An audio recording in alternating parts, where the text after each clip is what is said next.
Hello friends, പുതിയൊരു വീഡിയോയിലേക്ക് എല്ലാവർക്കും സ്വാഗതം. നല്ലൊരു മീനച്ചാറിൻ്റെ റെസിപ്പിയുമായിട്ടാണ് ഞാനിന്ന് വന്നിരിക്കുന്നത്. അപ്പോൾ മീനച്ചാർ ഉണ്ടാക്കാൻ എല്ലാവർക്കും അറിയാം, എങ്കിലും ഞാൻ ഉണ്ടാക്കുന്ന രീതി നിങ്ങളെ ഒന്ന് കാണിച്ചു തരുന്നതേ ഉള്ളൂ. അപ്പോൾ ആദ്യമായിട്ടാണ് നിങ്ങൾ എൻ്റെ ചാനൽ കാണുന്നതെങ്കിൽ ഒന്ന് ലൈക്ക് ചെയ്യാനും ഷെയർ ചെയ്യാനും സബ്സ്ക്രൈബ് ചെയ്യാനും ഒന്നും വിട്ടുപോകരുത്. 1.5 കിലോ കേരമീനാണ് ഞാൻ എടുത്തിരിക്കുന്നത്. ചെറിയ കഷ്ണങ്ങളാക്കി മുറിച്ച് കഴുകിയതിന് ശേഷം മുളക് പൊടി, ഉപ്പ്, മഞ്ഞൾപ്പൊടി ചേർത്ത് പുരട്ടി 2 മണിക്കൂറോളം ഫ്രിഡ്ജിൽ വെച്ചതിന് ശേഷം എണ്ണ ചൂടാക്കി നന്നായിട്ട് വറുത്ത് കോരണം. കുറേ നാൾ ഈ അച്ചാർ സൂക്ഷിച്ച് വെക്കണമെന്നുണ്ടെങ്കിൽ നല്ലെണ്ണയിൽ തയ്യാറാക്കണം. ഞാനിപ്പം സൺഫ്ലവറിലാണിത് ചെയ്യുന്നത്. വെളിച്ചെണ്ണയിലും നമുക്ക് തയ്യാറാക്കി എടുക്കാവുന്നതാണ്. മീൻ ഇടുമ്പോൾ തന്നെ ഇളക്കരുത്. കുറച്ച് ഒന്ന് മൂത്തതിന് ശേഷമേ ഇളക്കാവൂ, അല്ലെ മീൻ കഷ്ണങ്ങൾ പൊടിഞ്ഞു പോകും.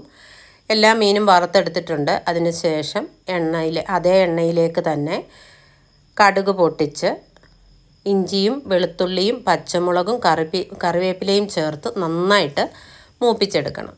അപ്പം ഞാൻ വെളുത്തുള്ളി ഇച്ചിരി ഏറെ ചേർക്കാറുണ്ട്. നിങ്ങൾക്ക് ആവശ്യമെങ്കിൽ ഇതിൻ്റെ അളവ് കുറയ്ക്കാവുന്നതാണ്. ഈ വെളുത്തുള്ളിയൊക്കെ ഒന്ന് മൂത്ത് വരുന്ന സമയം 7 ടേബിൾ സ്പൂൺ കാശ്മീരി മുളക് പൊടിയും 1 ടീസ്പൂൺ ഉലുവാപ്പൊടിയും 1 ടീസ്പൂൺ മഞ്ഞൾപ്പൊടിയും കൂടി ഞാൻ ചേർത്ത് കൊടുക്കുന്നുണ്ട്.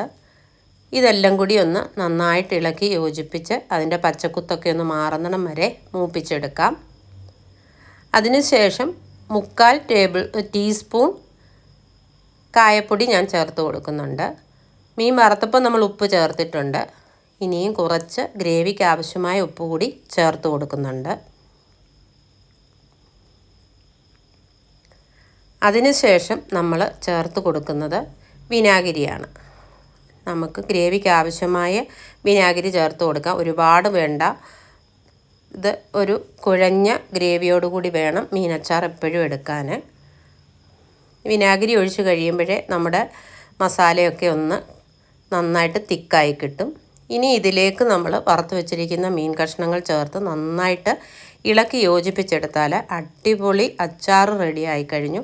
തണുത്തതിന് ശേഷം നമുക്ക് കുപ്പിയിൽ ഇട്ട് സൂക്ഷിക്കാവുന്നതാണ്. അപ്പോൾ നിങ്ങളിങ്ങനെ ഉണ്ടാക്കി നോക്കിയിട്ട് നിങ്ങളുടെ കമൻസുകൾ പറയണം. അപ്പോൾ നമുക്കിത് കുറച്ചുകൂടി ചാറൊക്കെ വേണമെന്നുണ്ടെങ്കിൽ നമ്മൾ എടുക്കുന്ന സമയം ഒരല്പം മാത്രം എടുത്ത് അല്പം ചൂടുവെള്ളം ഇതിലേക്ക് ചേർത്ത് കൊടുക്കാവുന്നതാണ്. എല്ലാത്തിലും കൂടി വെള്ളം ഒഴിക്കരുത്. ആവശ്യമനുസരിച്ച് ചേർത്ത് കൊടുക്കാവുന്നതാണ്. ഉണ്ടാക്കി നോക്കിയിട്ട് നിങ്ങളുടെ കമൻസുകൾ പറയുക. പുതിയൊരു വീഡിയോയുമായിട്ട് നമുക്ക് വീണ്ടും കാണാം. അതുവരെയും ബൈ ബൈ.